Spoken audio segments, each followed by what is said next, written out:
At the start of the record, you hear a car running and some conversation and someone stepping out of the car, door closing, and the car taking off, and then footsteps, my footsteps, running from the Main Avenue Bridge to Ralph's Corner Bar, and walking in the middle of a Saturday night.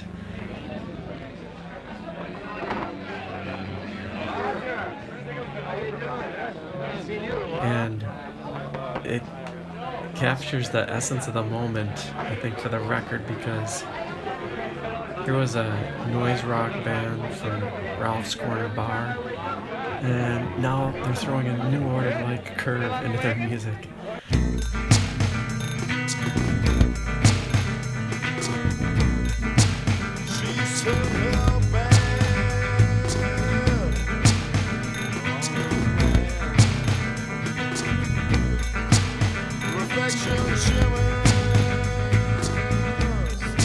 The story is Stene Racing, or Stene Racing. It's a complicated one, and in fact, to come up with notes for this story, I had to look back through some old calendar entries and kind of piece together things that had happened in the late 90s for me, with my involvement with music, just to figure out exactly how things had come together. And I think I've got it pretty close, but it all began for me about November of 1996 with the CD release of an album called Dragon Tracks.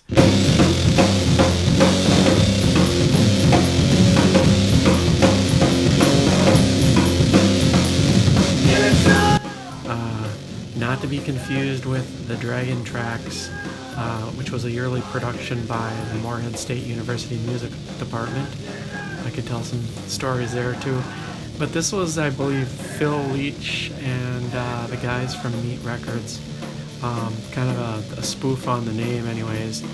But this was going to be like the first real CD from the kind of the punk rock scene in Fargo. Well, actually the second, because let's not forget about Moo Bob. A fantastic record in its own right. But yeah, Dragon Tracks. And for me, I was just thrilled when this record came along, because I was in a band at the time that was, thanks to a connection with John Soul Train Halverson, we ended up getting a track on this album. This album was loaded. It was like a who's who of Fargo-Moorhead music scene. And we were on, I guess what you'd call side 2 of the CD, but we were 20-some tracks in, I'm sure. I made a special occasion of it. I kind of got the headphones out, got a special beverage or two. And when this thing was released, and started listening to it from track 1, and first few tracks come rolling along, and it's your standard kind of punk rock, 3-chord, high energy stuff that you'd expect from Fargo bands at the time. And our band was not really a punk rock band, but we were more art pop, I guess you could say.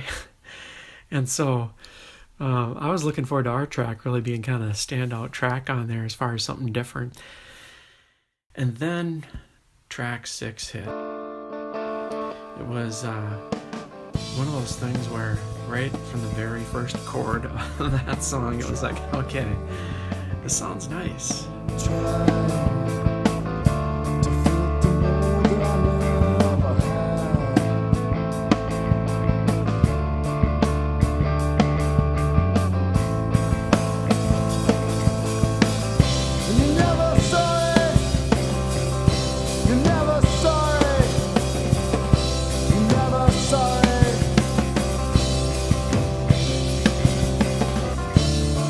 I was just immediately won over by the artistry, the vibe on it, the way it felt like the sonic youth blending into the Pixies and the Velvet Underground. It's just this merging of influences that really were resonating with me at the time, and I still love the track to this day.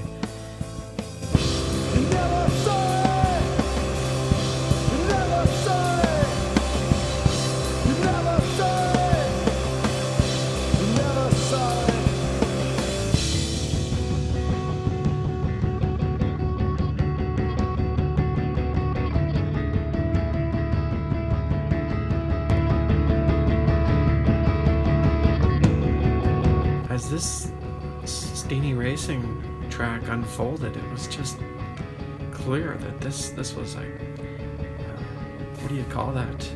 A watershed moment for the Fargo-Moorhead music scene. I couldn't believe it, actually.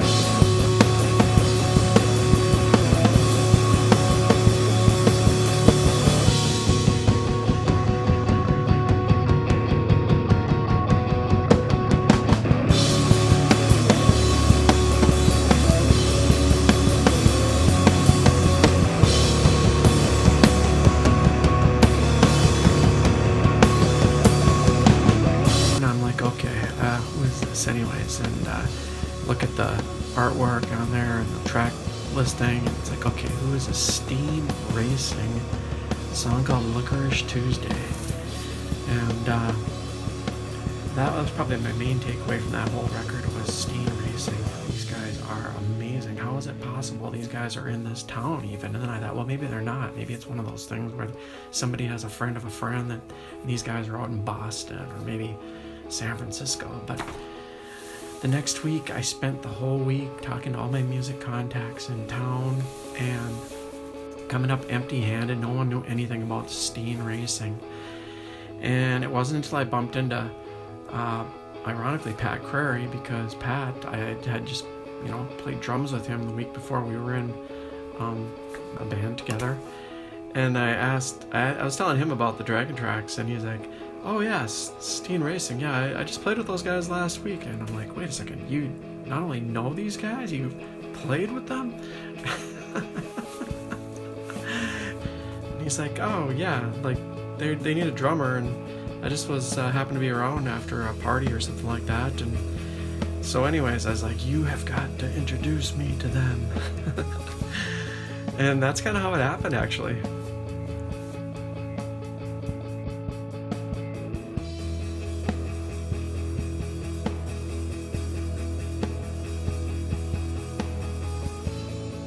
Somehow Pat worked out an arrangement to have Mike come over, and based on the, what I'd heard in the arrangement of that track, that Licorice Tuesday track, I think I was expecting someone in their, mid-30s, somebody who had been around for a while, had gotten really, fine-tuned with their skills in the studio. And when this 20-year-old kid walked through the door, I was like, this kid actually put this track together? This is the guy responsible for all these sounds, this music. And it was impressive. And he actually had the maturity of somebody closer to probably 30 or 40 too. He just kind of quiet, but with a good sense of humor, and kind of just a wisdom about him, and a sense of taste and style, and just a real wicked sense of humor. And just a lot of depth there in that personality, and I could tell it was going to be the start of some great things, and it was.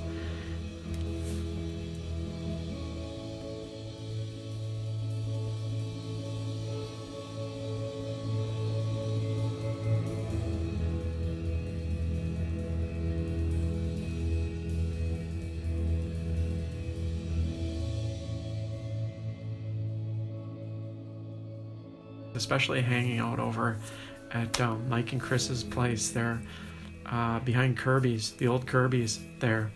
And it was just a fun summer. Mike is just such a cool guy. This just zany kind of eclectic energy, amazing taste in music. He introduced me to some fantastic albums. The one I especially remember was this Red Red Meat album that just has still stuck with me over the years. But Yeah, and Chris was kind of this quiet, artistic type. Slight frame, but just a good-looking guy. I always had girls chasing him around, and I got to know him too. Very artistic. Like, you'd go over to Mike's place there, and he'd be meditating on or really absorbing these books full of Van Gogh artwork and things like that. Anyways, just very artistic. That was his approach towards everything. And it was after, so that summer, 97, getting to know Mike and Chris better. And that was the summer, too, that the Imbroglios, that was the band I played with Pat in. Pat played drums. And we had released this double album on cassette that summer. And so we were pretty thrilled about that. And we started to plan a small tour. And because Mike and I had grown so close and in a short period of time, and Pat was playing drums for Stene Racing. He hadn't played on that particular track. I think that was Brian Eveslog maybe that had played on that, drums on that track, but now Pat was playing drums with them. And so it was just a natural fit to see if they'd want to go on this tour with us. So that tour ended up happening in January of 98. It's pretty unforgettable. Some of the things I remember, Mike turned, I think, 21 on the day of the Grand Forks show, which ended up getting canceled. So we ended up spending his 21st birthday in some bar up there. I don't know if it was the Peanut Bar or some other place up there. Goodness knows there's plenty of bars in Grand Forks. But we spent the night there celebrating Mike's 21st birthday. And then in Minneapolis, we were staying at, I think, Brian Remy's. He had a nice pad down there, and we stayed with him in his apartment, and it had snowed overnight. And at any rate, we had loaded all of our equipment into Brian's apartment. I think we even jammed in his apartment, which I feel really bad about now because I played with Brian in another band, and the Valve Stems, and it didn't even cross my mind that maybe he would be, jealous that we were going out on this tour. And I just pretty absent-mindedly, but he was really cool about it. I mean, that's the way Brian was. But long story short is we stayed in his apartment. We had all of our equipment in there. The next morning, it had snowed overnight, and we loaded all the equipment into the van, and it was all packed in there. You're talking 2 bands worth of equipment. And anyways, this is pretty crazy. I remember we were in 2 vehicles, I believe, actually. It seems like we were in 2 vehicles. Maybe we were in 1. But at any rate, yeah, I think we had rented a vehicle, and then Mike and Chris had the van, and it looked like the Scooby-Doo van. It was painted the same way. And anyways, so we started driving through, I think, it might have been St. Paul's where we were staying. And anyway, we started driving through downtown St. Paul, and all of a sudden, it's like I'm getting these flashing lights behind me from the Scooby van, and all of a sudden the emergency lights come on too. And then those guys kind of veer off and start turning down a different block. I'm like, wait a second, we're downtown, we're gonna get lost. So we were driving around trying to find these guys. Unfortunately, we saw them on the next block because with that van, it was pretty hard to miss them. So then I sped up, probably made some dangerous driving maneuvers, tracked down the van, and then they circled around and stopped in the middle of this block where we'd already been. And they had stopped for like a minute, and then that's when I noticed that they were loading equipment in the back of the van. And it's like, what are you guys doing, middle of a busy downtown street? They're like loading their equipment in. Well, as it turned out, what had happened was when the van had gotten packed, somebody had forgotten to close the back door of the van.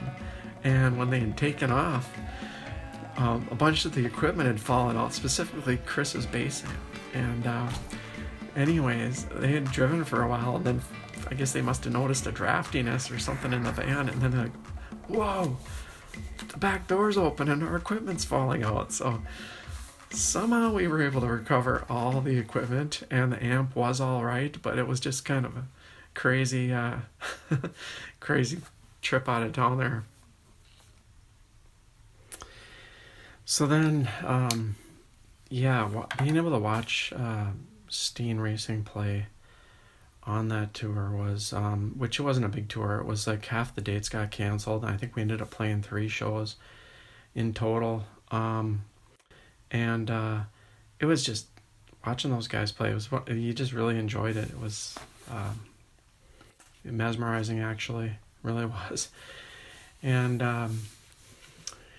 one thing I remember though too was I think it was in Milwaukee. We played at a place called Pizza Planet, and that night it was a fun night. We ended up staying at a little motel out by the airport, I want to say. Anyways, I remember waking up the next morning, and it was like there were, I mean, I don't know, I suppose there were six of us in the hotel room, maybe 7. But when I woke up, like the first thing I think had been sleeping on the floor, and there was like blood everywhere. I mean, I felt like I'd woken up in a bad movie, and it was just like, wow, what happened in here? And then I kind of followed the blood trail, so to speak, and it led over to like this little bathroom area where Chris was like holding up a razor blade to his face, and I was like, what in the world is going on? He's like, God, don't worry, I got it under control, or something like that. And anyways, what it turned out was that he somehow got a sty on his eye, and I have no idea where all that blood had come from, but it was pretty crazy. So anyways, he had like an eye patch on his eye, I remember that. And then we went and we got everything loaded into the van, and it was just kind of a crazy morning. But then the thing was, somehow we'd come up with this idea to go to like a drugstore and see if we could get a hypodermic needle for his I don't know what we were gonna do with it, but for the sty on his eye. And anyways, it was kind of a funny thing because we got to this drugstore, and I kind of am feeling for the clerk at this store, because we walked in there and I'm sure we looked like pretty ragged, and there we are in this what looks to be a pretty questionable van, and then we're all going in there like, hey, you guys got some needles?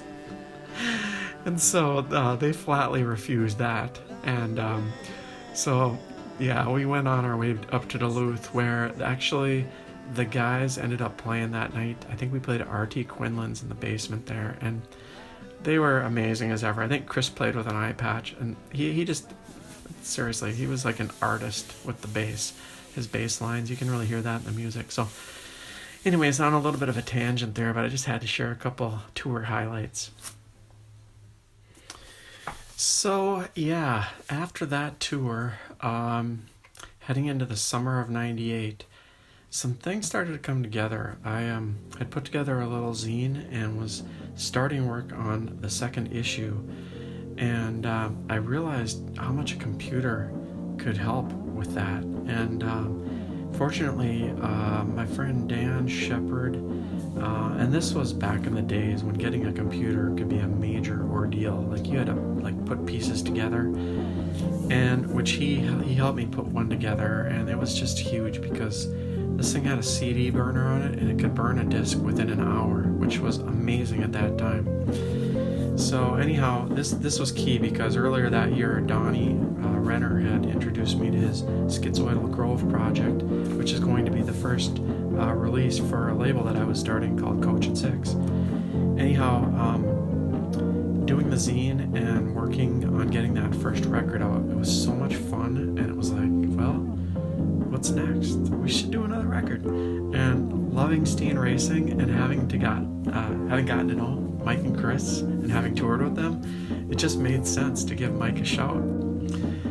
And I think what I originally had in mind was getting some quality recordings of the stuff that they had played on tour, which was really amazing. But it was almost like Mike had anticipated my call, because he immediately was like, yes. He's like, we're actually working on some new stuff. We've got like 4 songs that are ready to go. And it was just like, whoa, talk about good timing, you know? So I don't know if it was that day or the next day, but I went over to Mike's, and this is like late May 99, I think now is what we're talking about. And anyways, it was probably 11 o'clock in the morning. It was early, I remember that. And we're at the house there behind Kirby's, and basically Mike live mixed this thing right in front of me. Like, it was like, I think four tracks. I'd never heard any of it before. And it was so different from everything else that they had done to that point. I mean, they had picked up a sequencer and just started experimenting with it. And the sounds and rhythms that they got out of this thing were just amazing.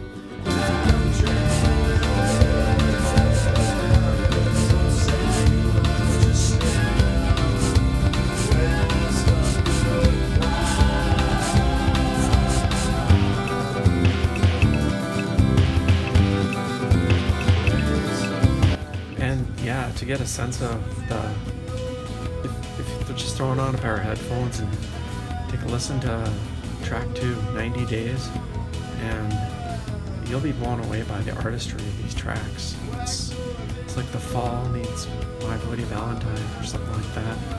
It's just really well orchestrated.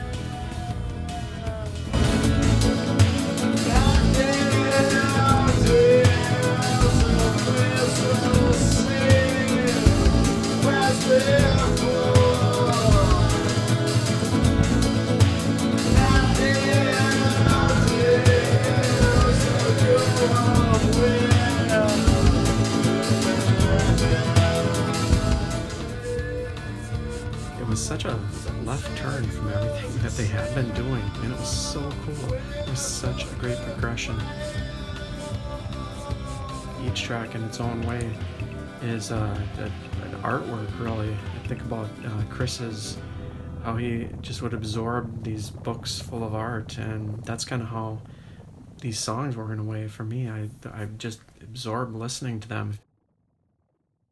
I'm thinking about, I think track 3, it's called Ant Song, and in the intro to the song, there's this trombone that Mike plays, and it's just drenched in this echo-like reverb, and I always thought that that sound was like a kind of a musical metaphor for Mike's voice, because Mike has this rich, sonorous baritone of a voice. You might compare it to like Tom Waits, and anyhow, it's just a perfect intro for one of Stene's finest songs.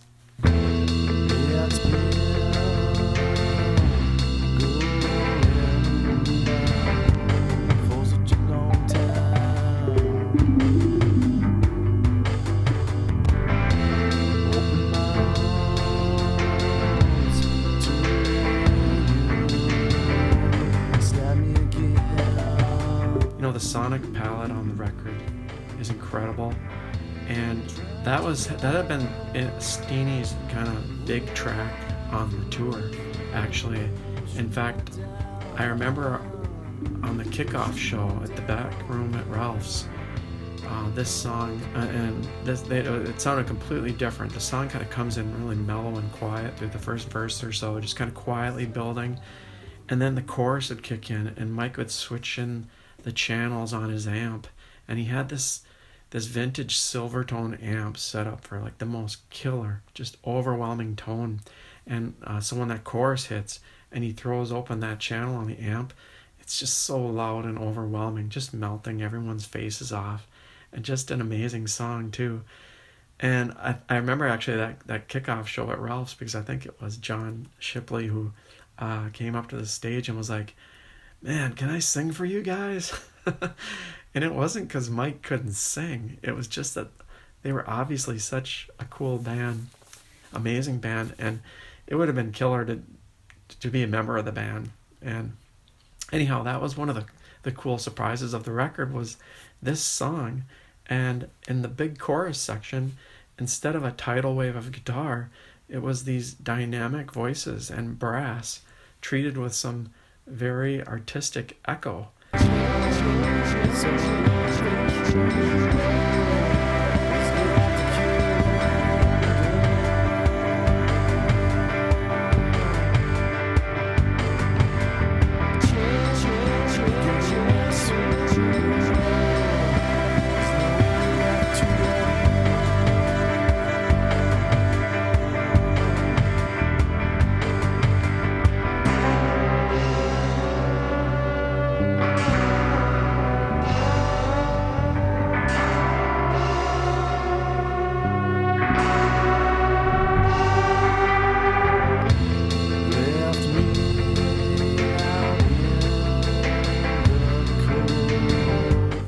lyrically, I mean, any Stene Racing song, we're talking about probably some dark subject matter. It's like there's undercurrents of serious unrest going on in there. You have to, I think, interpret it for yourself. But anyways, I would leave that up to Mike to speak to those meanings. But that definitely adds some content.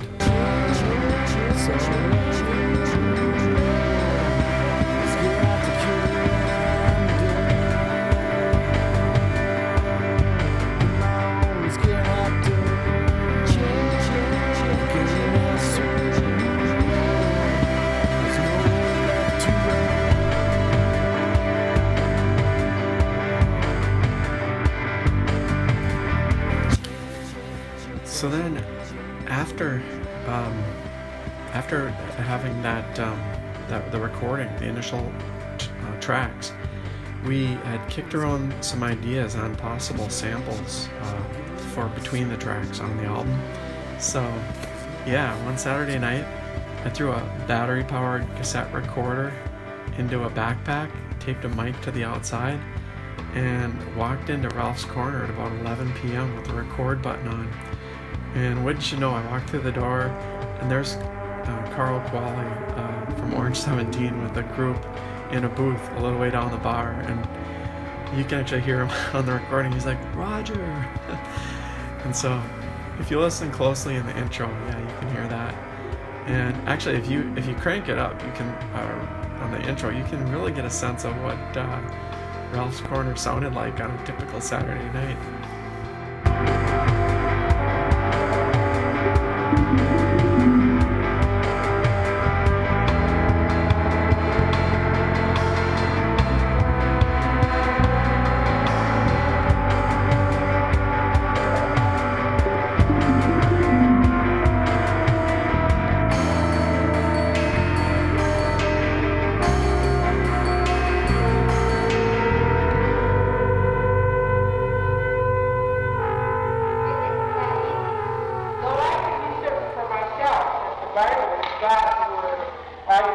There's so many things that I'm sure I'm forgetting, but one unforgettable aspect to Stene Racing, an aspect that really complemented their artistic music perfectly, was their artwork.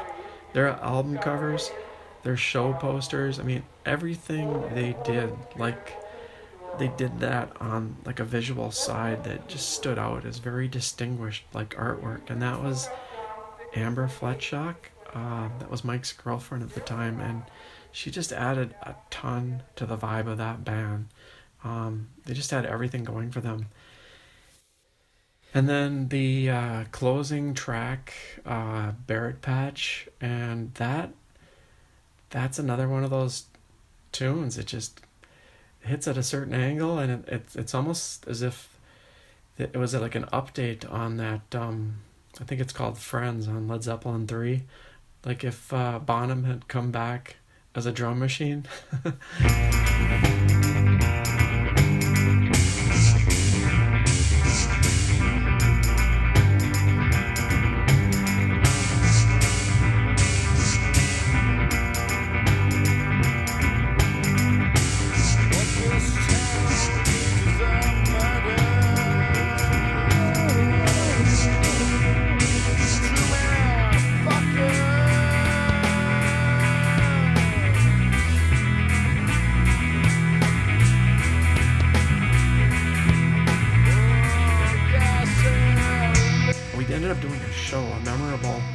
Well-attended show at Ralph's Corner to promote the release of that record and the band. And I think the show poster is at the Ralph's tribute website anyways, but this was, I think the show was with Standard or one of Chad James's other projects, plus Thrift Store Diary, another Coach and Six band.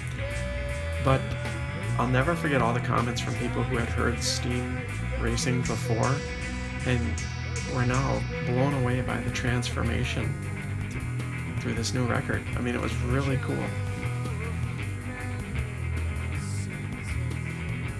So I'm listening back to these tracks, and it's been 20 plus years, and it's probably been at least 15 years since I'd heard these tracks, digging them out here, and just amazed at how well they held up over time, and just especially proud to have been able to be involved with a project of theirs, to have worked with these guys, to have this record out on Coach and Six was an amazing thing at the time, because like I said, their respect for Mike and Chris and the music that they produced, but even more so now, looking back all these years later and realizing what a fantastic record that this is, and that they put together in their home there with that sequencer and everything that they put into it.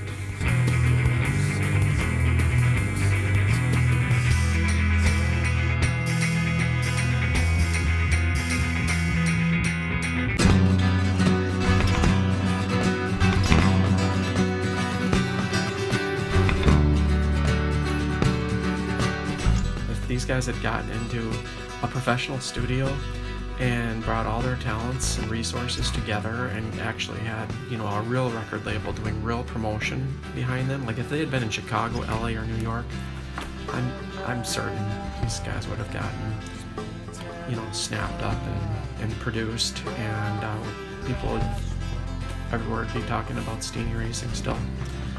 I still am. But it was just amazing, and I have to find out who these guys are.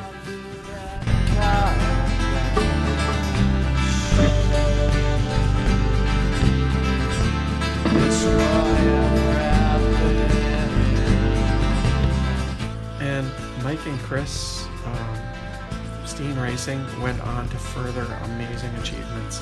But for the sake of this story, on their self-titled EP, record number 2 for Coach and Six Records, I think this captures one angle on it.